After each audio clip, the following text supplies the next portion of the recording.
राहुल गांधी से पूछा गया ज्योतिरादित्य सिंधिया के बारे में। उन्होंने कहा कि ज्योतिर को मैं बहुत अच्छे से जानता हूं, मेरे साथ कॉलेज में पढ़े थे और इनको बीजेपी में इज्जत नहीं मिलेगी। इन्होंने गलती की, इनकी जो महत्वाकांक्षाएं थी वो बहुत ज्यादा थी, उनको थोड़ा सब्र करना चाहिए था। इनको इज्जत नहीं मिलेगी, इनको मजा नहीं आएगा बीजेपी में। आपका तो काफी बचपन से ही साथ रहा है, बहुत टाइम से आप राहुल को जानते हैं। उन्होंने कहा कि सब्र करना चाहिए था और दूसरा की इज्जत नहीं मिले। उनकी राय के लिए बहुत बहुत धन्यवाद उनको। अच्छा, आप बोलते नहीं आरजी के बारे में कुछ? मैंने काफी कुछ बोला है, पर उनकी राय उन्हें सलामत। और आपकी राय? और अच्छा, ये हुआ ना जैसे मैंने क्रिकेट की बात की तो एक आउट स्विंगिंग बॉल है, उन्होंने बोला छोड़ दो भाई ये नहीं छूनी। क्यों? मेरी राय शायद उनको सब्र करना चाहिए। वो तो कर ही रहे हैं सब्र इतनी देर से, उनका तो लंबा सब्र है। इस पे मैं टिप्पणी नहीं करना चाहता हूं, ये तो जनता निर्णय लेगी। मैं जानने में मेरी रुचि है कि आप राहुल गांधी जो कहते हैं उस बॉल पे आप बैटिंग क्यों नहीं करते, छोड़ते क्यों हैं इस बॉल को? मैंने कौन सा बॉल छोड़ा है? ये वाला जो मैंने बताया कि उन्होंने कहा। मैंने बोल दिया आपको जो बोलना था, उतना ही काफी। इसका मतलब नहीं कि मैं आपको 10 मिनट लंबा आंसर दूं तो आप संतुष्ट हो। मैंने एक शब्द में ही कह दिया क्या होना चाहिए। इस वाले को उन्होंने राहुल द्रविड़ की तरह खेला, सूर्य कुमार यादव की तरह नहीं। मैं तो केवल विराट कोहली और सहवाग की तरह खेलता हूं राहुल। अच्छा, हाँ। और देख लेना आप, अगर मैं विराट कोहली और सहवाग की तरह नहीं खेलता तो 2020 ना होता। तो आप लोगों के वक्तव्य पर ज्यादा विश्वास मत रखो, लेकिन लोगों के एक्शन पर विश्वास रखो। इन्होंने बड़ा साइलेंटली कर दिया। वो सचिन पायलट वहां राजस्थान में एक तरीके से अपनी मसल दिखाना चाह रहे थे, लेकिन वो दिखा नहीं पाए। आपने खामोशी से कर दिया और यहां पे कमलनाथ जी थे, उनको पता भी नहीं चला। अब मैं अपने अतीत में ध्यान नहीं देना चाहता हूं, मैं अपने वर्तमान और भविष्य में ध्यान देना चाहता हूं। वही व्यक्ति अपने अतीत में ध्यान देना चाहता है जो अपने अतीत में गुम हो जाना चाहता है। तो अगर आप अतीत में झांकना नहीं चाहते और भविष्य में देखना चाहते हैं तो आपको क्या दिखता है? 10 साल बाद आप अपने आप को कहां देखते हैं? मैं अपने आप को वहीं देखना चाहता हूं जहां मैं 2002 में था, जहां मैं आज हूं, और मैं जीवन के अंतिम क्षण तक रहूंगा। और वो है एक कुशल राजनीतिज्ञ नहीं, लेकिन एक अच्छा जनसेवक।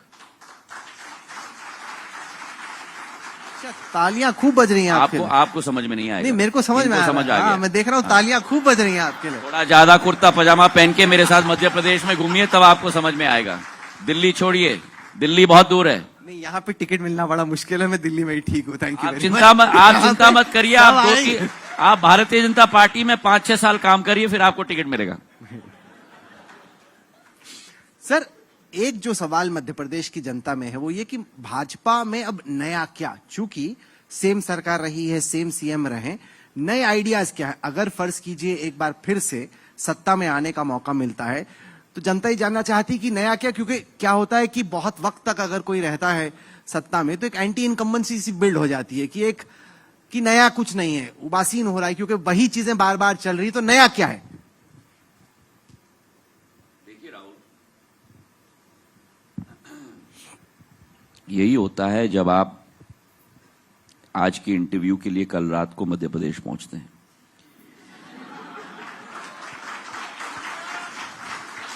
नंबर 1 और नंबर 2, मेरे पास तो कोई हैंडीकैप नहीं है, पर राहुल के पास ये नया तलवार आज के जमाने का आईपैड है, जो पढ़ पढ़ के प्रश्न पूछ रहे हैं मुझसे। नहीं, मैं इसलिए पूछ रहा हूं क्योंकि ठीक है, मुझे उत्तर देने दीजिए भाई। मैं ऐसा नहीं कि मैं उत्तर नहीं दूंगा, मैंने कहा ना मैं सहवाग की तरह बैटिंग करता हूं, चिंता मत करिए।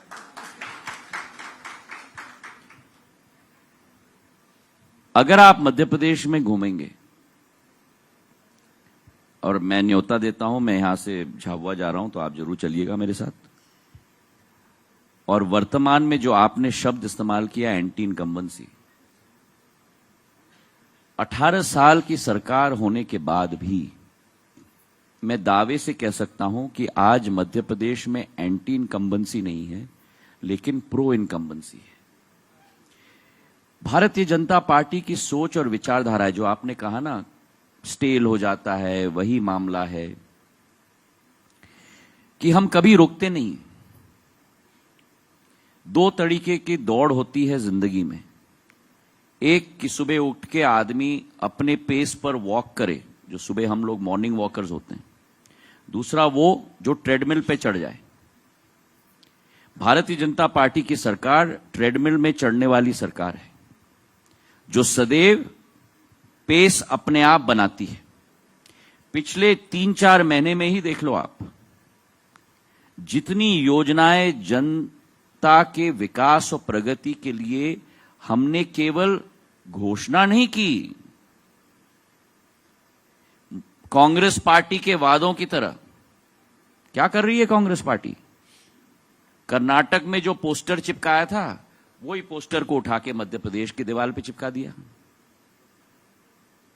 हम ये फ्री दे देंगे, वो फ्री दे देंगे, ये कर देंगे, वो दे देंगे।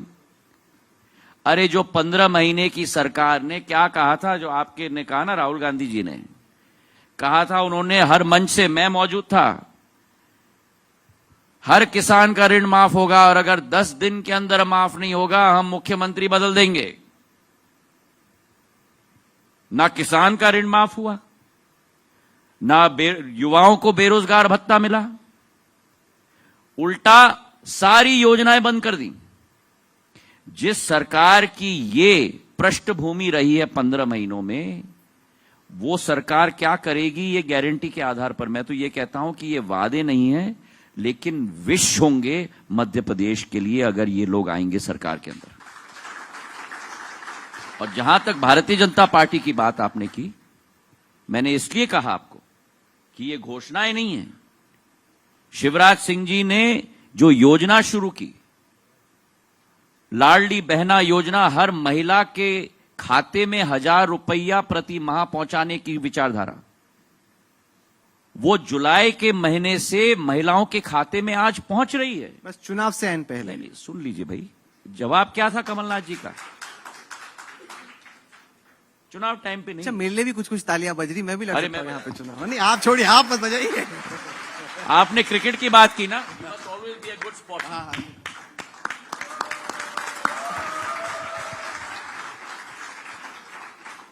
कमलनाथ जी ने क्या किया? अरे राहुल ने कह दिया है 1000 रुपया हर महिला के खाते में, मैं दूंगा 1500। ये क्या कोई खेल या खिलवाड़ है भाई? आज हर 1,31,00,000 महिलाओं के खाते में 1250 रुपया हर महीना में जा रहा है, और वो हर महिला को घर के अंदर सशक्त करेगा। इतनी मसरूफता में आपने हमारे लिए वक्त निकाला, ज्योतिरादित्य सिंधिया, बहुत बहुत शुक्रिया आपका Thank you बहुत so much. बहुत शुक्रिया, और आपके साथ सदैव बैठने में बहुत खुशी होती है। बहुत बहुत शुक्रिया, थैंक यू। धन्यवाद।